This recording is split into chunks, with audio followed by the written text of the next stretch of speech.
This week, I have been seeing a lot of talk around the tubes about control and authority. I want to say control and authority over a woman. And this is because recently there has been an uptick in women losing their minds on YouTube.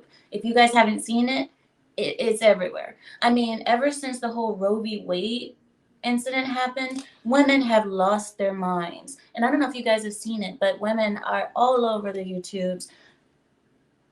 Not even YouTube, all over the internet as a whole, popping thought pockets, as they call it.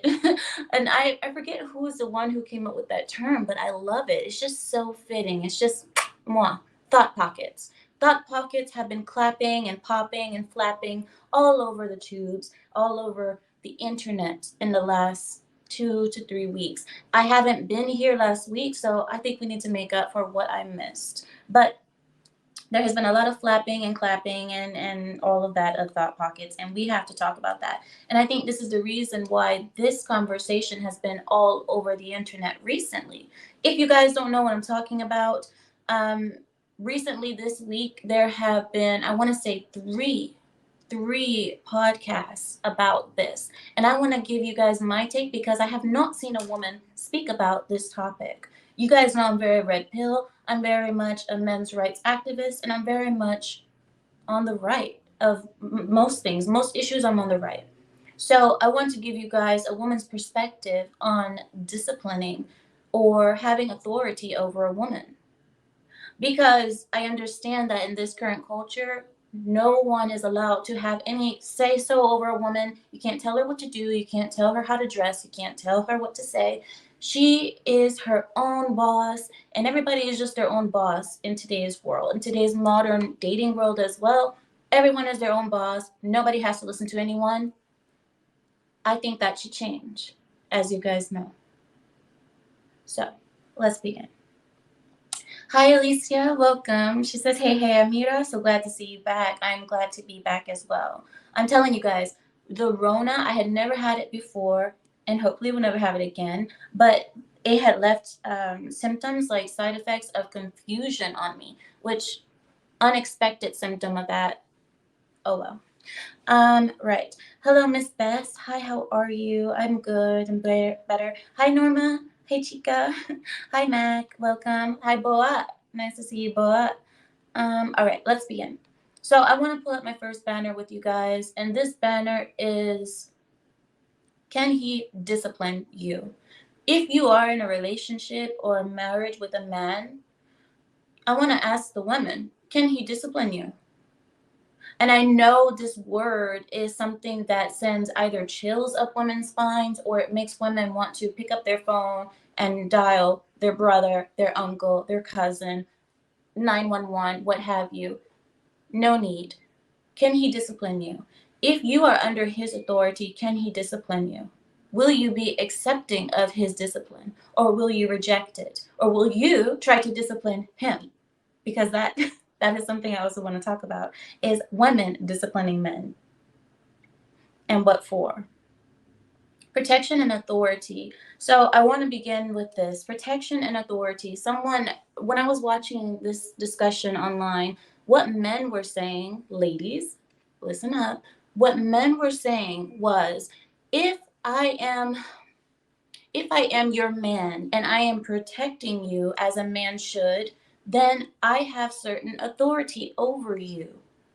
Because if you're going to be under my protection, then I should have certain say so over you. Because how am I even going to protect you if I have no say so? I have no weight in your life. How am I going to protect you? And a lot of women, I do believe, a lot of women in current America do want the protection. They want that provision. They want to be taken care of, but they don't want what comes along with that, and that is authority over you. Because a lot of women feel so independent, which is true. A lot of women are somewhat independent, where you can work, you can make your own money. Yes, you can. But to be honest, you're only independent because men have made the world so comfortable that you can be so-called independent. We all know that if we go back to the real world, where maybe there isn't as much stable electricity, maybe there isn't clean maybe there isn't clean water, maybe there's more danger outside, which is coming. I spoke about this on my channel, about the violence that's coming, about the crime, the uptick in crime that's coming because of the instability of our economy, of the instability in our culture, in the American culture. Have you guys seen gas prices lately? Have you guys known that people are stealing gas out of rental cars? Did you guys know that? Your favorite rental car companies like Avis, Budget, Alamo, what have you, they're having gas stolen out of their cars, out of their rental cars while they're parked. Because everybody knows, high definitely, everybody knows that rental cars are always full of gas. They're always full. So people are starting to steal gas even. In Arizona, home robberies has gone up. People stealing from houses, people just walking into mansions and setting up tent. Did you guys also know that the police are being held by the huevos? They aren't allowed to work anymore, and a lot of police do not care. A lot of police are not even working anymore. When they see a perpetrator running, they just let him go because it's not worth it anymore. Do you guys see what's happening around you? Now more than ever, us as women, we have to make sure that we are under the protection of someone. And if you want to be under the protection of another woman, do your thing. I wish you the best. But I, myself, would rather be under the protection and guidance of a man. Because that is how it should be. Right. So, protection and authority. If a man is who you call when bad things happen to you, if you get robbed, if you get in a car accident, who is the person that you call as a woman? That man who you call is the authority of you. If you're asking for his protection, he is your authority. In a lot of ways, he should be seen as your boss. This is what the men were saying. Men were saying, you treat me like I were your boss. Your boss at work, how when he tells you to sit down, you go sit down. He tells you to come here, you obey. Why can't we do that with a man? I'm going to push back on that a little bit further. I think it should be more than just a boss. It shouldn't be just your boss. This should be more like, and a lot of women aren't going to like me saying this, but more like a father figure. It should be like a father figure.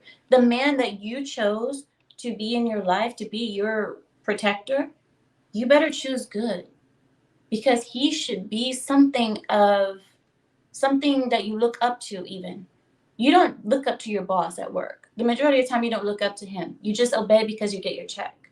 But your man, I believe that it should be even more, he should be even more revered than a boss. I hope I'm using that word right, revered. If you ask for his protection, then he has authority over you. My next banner to you is this. What are the limits? Are there limits to the discipline that a man can put on a woman? Are there limits? And what are they? Because I know a lot of women, when they hear discipline, they think, that's what they think.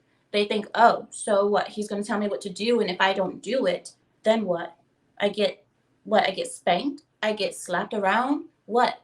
Is that what you're promoting, Ameera? Kind of. No, I'm joking.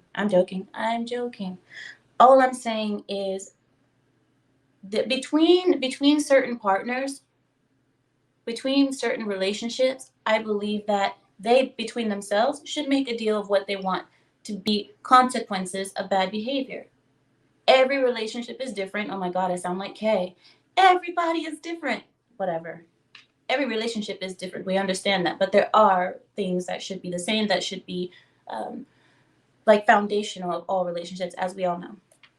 But between people, there are certain limits. Like, I gave you guys an example a long time ago. I'm not going to repeat it. You guys can find the video for yourself. I'm not going to repeat it. But some couples do say that, oh God, this is going to be, oh goodness.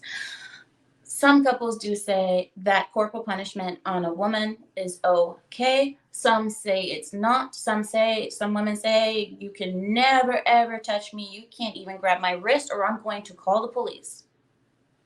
Anything happens to me physically, I'm calling the police. And I'm not going to tell anyone where they have to be in that aspect, but there should always be consequences to bad behavior. No matter what the consequence is, if it's going to be corporal punishment, if it's going to be uh, removal of certain affection, maybe. So, Islamically, we have a system. We have a system set up for disciplining a woman. And if you guys don't know what it is, I'll share with you. In our system, Islamically, it says, first you must admonish your woman of what she's doing wrong. You must speak to her first. Tell her the problem. Let her know the severity of her behavior, what have you, and the reason why you are unhappy or displeased with her. Second, if she still does not listen, then you separate beds. You do not sleep together. That doesn't mean that the man leaves the house. It doesn't mean that he goes find another girl. It doesn't mean that he does anything violent or anything, but he separates the beds. He will no longer sleep with her until the behavior changes. That basically means remove some of the affection, remove some of that softness so that she can understand he is displeased with me. He's not really talking to me that much right now because he is displeased. And lastly, if she still doesn't get it, it does say that he can beat her. But what does a beating entail? It depends, because a lot of people say the beating, if a man is to beat his wife, that he should not leave marks. There should be no broken bones. There should be no bloodshed, no bruises. What type of beating is that? If there's not going to be any marks, no nothing, no redness. Some people say you beat her with the size of a toothpick, with a stick like a toothpick or a handkerchief. It's not to hurt her, it's to embarrass her. I understand a lot of women are like, oh no, I can hear it. I can hear you guys, and I don't even have you on the screen, and I can hear you. I can hear the ladies. Oh, no. No one is going to embarrass me, hit me, make red marks on me. No. If no one can tell you anything and no one can impose consequences on you, then why be in a relationship? Why be in that kind of intimate relationship if no one can tell you anything?